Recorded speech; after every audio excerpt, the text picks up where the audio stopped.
is another very happy Monday here on the Brownwood Lions Coaches Show on KOXE. I'm Derek Stuckley along with Brownwood Lions head football coach, athletic director Sammy Burnett. The Brownwood Lions are 4-0 after Friday night at Glen Rose. Went through a little adversity, had a few hiccups. Might not have been the greatest game, but they came out on top, and that's what matters at the end. It's just all the Lord's preparation putting together to make sure we've hit every part of every situation, so when it comes around again, we'll be more confident. We hit every situation Friday night. That's what I'm saying. We did, boy. It was a crazy game. Like I talked to the kids this morning when we went weights and walks through, to make every opportunity that they have to score, we gave them. We got to figure that kind of stuff out and fix it. You know, at the time, I was frustrated with our offense, and I look up and we scored 46 points. Like I said, the reverse hurt us, not being disciplined on that part. The double pass hurt us, not being disciplined there. The strip and score hurt us. So we don't step on our own feet. We're a pretty good football team. We proved that we can fight through adversity and stay confident and poised in who we are and our belief in each other and ourselves, and go out there and be successful, which we did. You know, a phenomenal fourth down stand in the red zone by our defense. Our special teams did a really good job with Junior Martinez, and offensively we put points on the board. So you couldn't ask any more, but you just wish it was a little cleaner. Right. I guess we kind of talked about this Friday after the game, but just kind of going through the end of the game there, as you mentioned, the fourth down stand and then the big third down pass from Ike to Cello. Just kind of take everybody back through that and what was kind of going through your mind at that point. They're marching down the field. I don't get real stressed, because our kids have the mentality of bend but don't break. Whatever, it doesn't matter where they are, let's just stop them. But in my mind, I was already thinking offensively and what we needed to do to get in the end zone to retake the lead if that was to happen. And then when we got to fourth down, I had a really good feeling that we were going to stop them. Our kids just rise up in those moments, and Zach Zabecki made a phenomenal play. Didn't even have a chance to get a first down. I knew immediately it was our ball, and had a couple. We did bust an assignment on run play, and they got us pinned deep. I'm like, we got in Texas formation, Coach Denard called the fade. I bit my tongue, and knowing that we'd have a chance. It's not really a 50-50 ball with Marcelo. It's more of a 70-30 ball. Proof of that was the kid had two hands on the ball to pick it off. Marcelo stuck his hand in between it, batted it up in the air.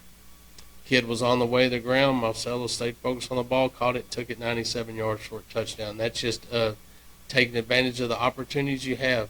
We know Marcelo can go get a fade. That's his specialty. He does it extremely well. He'll get more opportunities to do that. But I put it up there and told him to go make a play, and he did. And that it just goes to show our kids they never think that they're whipped. They never think that there's never a time that they don't think they can score and make big plays. And they just made another one. So for those couple of plays to turn that game around like it did was big. Yeah. And talking about Marcelo, he's got 5 catches and 4 of them are touchdowns, so he's got a pretty good connection there with us. Yeah, he's a match. I mean, he's 6'3". He can run a fade route. Let me tell you that. He understands how to set up a receiver. I know there's people out there think, well, they're throwing the ball all the time. We're there with Marcelo day in and day out. I know what his strengths are, know what his weaknesses are, but one thing he can do extremely well is catch a fade. And Ike has the confidence to throw it up, knowing that if he doesn't make a play that the receiver will not catch the ball, he'll turn into a defender and knock the ball down. But anytime, people know it's coming, and we still throw it. So he does a really good job of that. And I think this week they'll try to do something to stop that. They have a 6'3", 6'4" corner that's safety corner, wherever they want to put him, that's going to Oklahoma State. They may match him up and put one-on-one, but we'll still take our shot. We don't care. We think Marcel's that type of receiver, but he is a master at the fade, and we're not afraid to throw it to him. Concern going into the game about Ike, whether he would play or not. He showed just how valuable he was just with his arm and his legs. Sure. He settled in, made some throws. We had an interception, which was just a simple overthrow. It was a great read. He just overthrew it. I think his arm still was lacking just a little bit of strength. Why do I say that? Because sometimes if you're not in the exact position you need to be, the slot to throw that ball, your arm's behind, and if it's late and you're weak and you can't catch up, then you're going to throw the ball high. He had several balls early in the game that were high, balls that should have been completed, should have been open, but he worked through it, completed some good passes, ran the ball extremely well. And, you know, the first thing he said after the game, he put his arm around him and said, man, Coach, you're right. You lose a lot when you don't practice all week. And I'm like, that's why we do it, you know. So he learned a valuable lesson there. He was out because we held him out, but he worked through the rust and knocked it off. And you know, we're different. We're different when Ike's in there, that's for sure. Defensively, probably the best passing team we've seen so far, and defense held up pretty well. Yeah, they do a good job. We knew they were going to throw the football. They hadn't run the ball a bunch. I thought we did a good job. There's some moments that I didn't think we did a good job. That's what happens. That's why it's called Texas high school football and not the NFL, because the kids are going to make mistakes.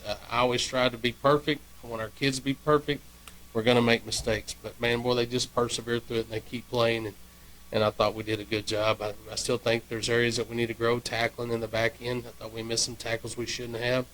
Just continue to grow and find ways to become a better football team. And as I talked to the coaches and the team this weekend and this morning, you know, here's the areas we need to grow and what we need to do to get where we want to be. And we keep working, keep grinding, keep climbing that ladder. We'll get there eventually. Quentin McCarty got more time on defense, 3 sacks Friday night. Yeah, he was a little tired. We had to find ways to spell him, but there's no doubt he's a difference maker.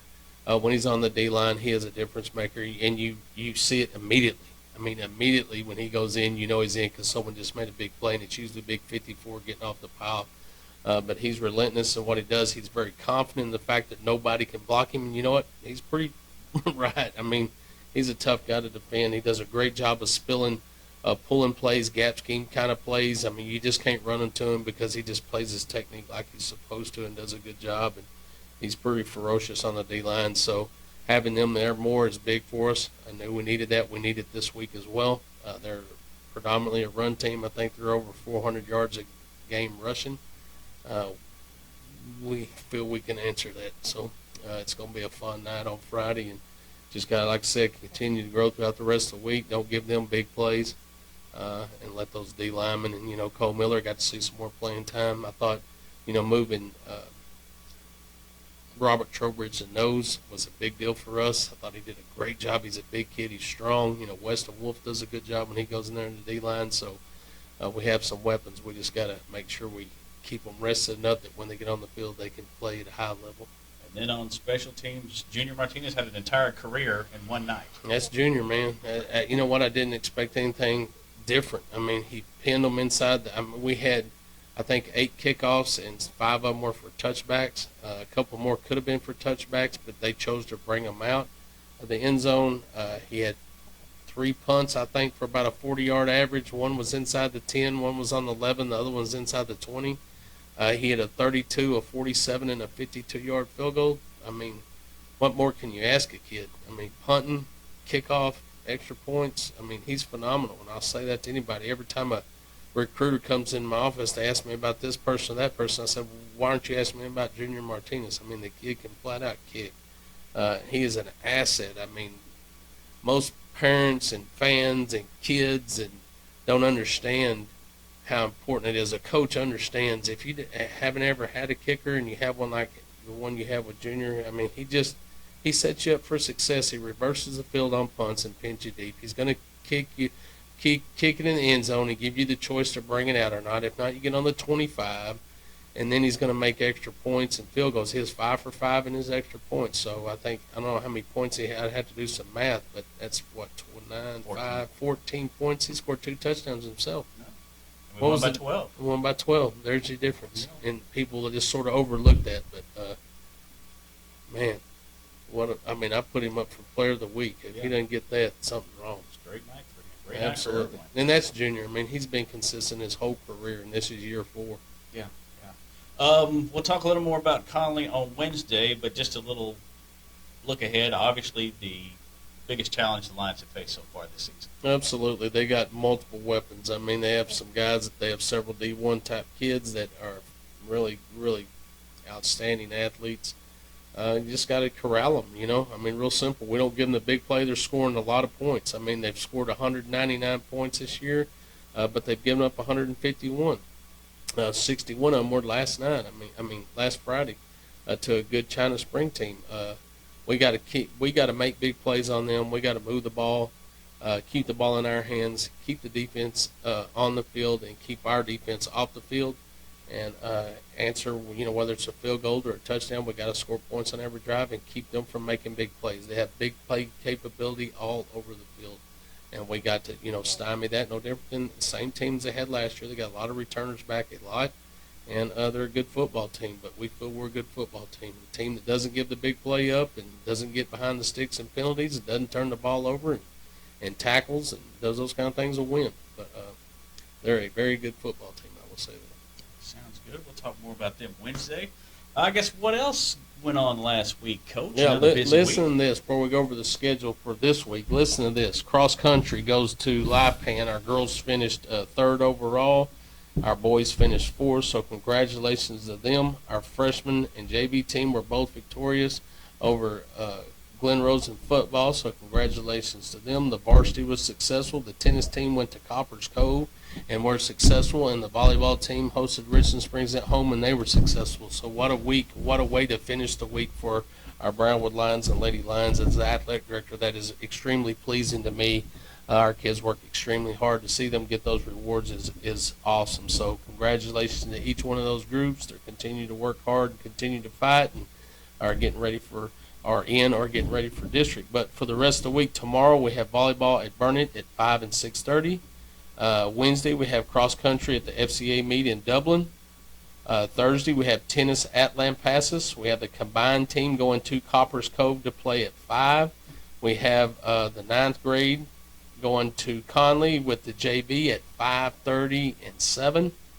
And then Friday we have volleyball at Glen Rose, which is a district match for us, at 5 and 6. And then we have football host in Waco Conley here at Gordon Stadium at 7:30. And then cross country, our girls will go to Lubbock and compete in that big invitational that they have over there. So we got a lot of things going on this week. Hopefully we'll gain a lot more success, and wish every group and every coaching staff the best and good luck for the rest of the week. Yeah, mentioned JV and freshman. Of course, they were home last week. Got to check them out. Both teams looked pretty good. Yeah, they did. I was really pleased with watching them. The freshmen got in the win column, which was important. They needed to. I thought they had some big plays and played well. And then our JV, they're a pretty good football team as well. So it's fun to get to watch them play. Tickets for Waco, going to Waco is going to be online. You can go to brownwoodic.org and find the link there to get your tickets, or if you go to the game, however they scan it or do your card online, but they do not take cash, but you can purchase a ticket there. I think I'm not sure what they said it was, 3 and 2, I think it's their ticket sales, but you can get a ticket there, of course, at Gordonwood Stadium. Friday night's game, you can get those in our athletic office from Lisa from 9 to 12 and 1 to 4 throughout the rest of the week, and then 9 to 12 on Friday. So tickets will be for the home game on Friday will be at the athletic office. Varsity games will be online. And kickoff back at 7:30 Friday night. Kickoff at 7:30. Our next 2 games will be 7:30 kickoff. After that, everything will be 7 o'clock. All right.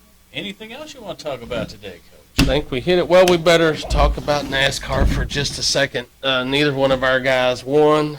Denny Hamlin won, which is a buddy of mine, Joe Reeves. He's a big Denny Hamlin fan, but we're not going to pat him on the back too much. And, of course, Stars guy got second.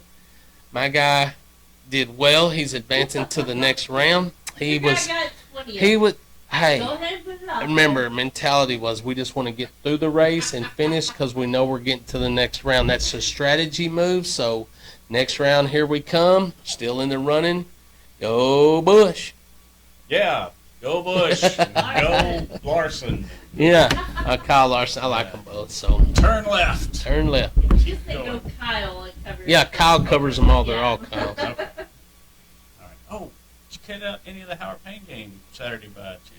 A couple of your ex-players got in the end zone. Yeah, throw me under the bus. I apologize. I was planning on going to the game. I got busy working, and I got tied up. I was just working. I looked up, and I'm like, oh, no, it's 6 o'clock, and they played at 1. And then I find out they won 85-0.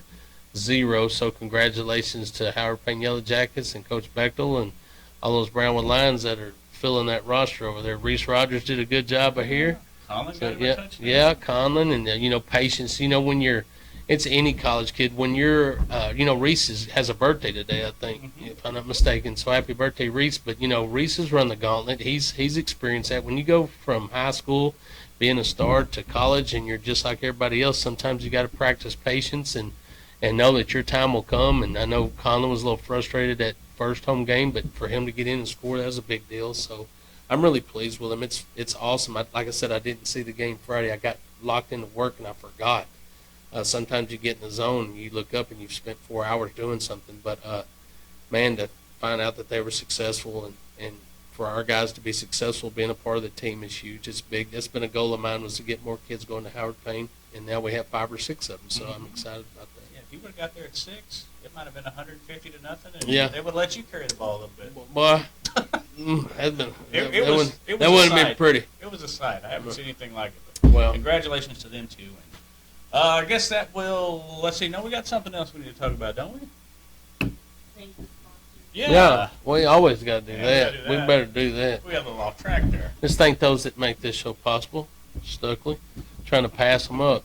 Auto Glass Magic, Werner Auto Group, Syntex Body and Paint, Syntex Equipment Sales, Citizens National Bank, Dan Hill Containers, Dr. Bond Young, Dr. Pepper Bottling Company, Edward Jones Investments, Hendrick Medical, Howie Enterprises, Humphrey Pete's, Heartland Funeral Home, Landmark Admin, MC Bank, Painter Johnson Associates, Smith & Sharp Agencies, Sonic Drive-In, Stanley Chrysler, Texas Bank, Weldon Wilson Electric, Western Bank, and Willie's Teas. That's why I stick to the script. How about them Cowboys? All right. Yeah, what, were they 2-0? Absolutely. Have they Great played a defense. close game yet? Not really. No, they're pretty No. good. With that defense, I don't know if they'll have any close Pretty games. good. Pretty good. All right, we will be back here Wednesday to talk more about the Conley game on the Brownwood Lions Coaches Show on KOXE, KOXE.com, the KOXE app, and the KOXE Facebook pages. Have a great day, Brownwood.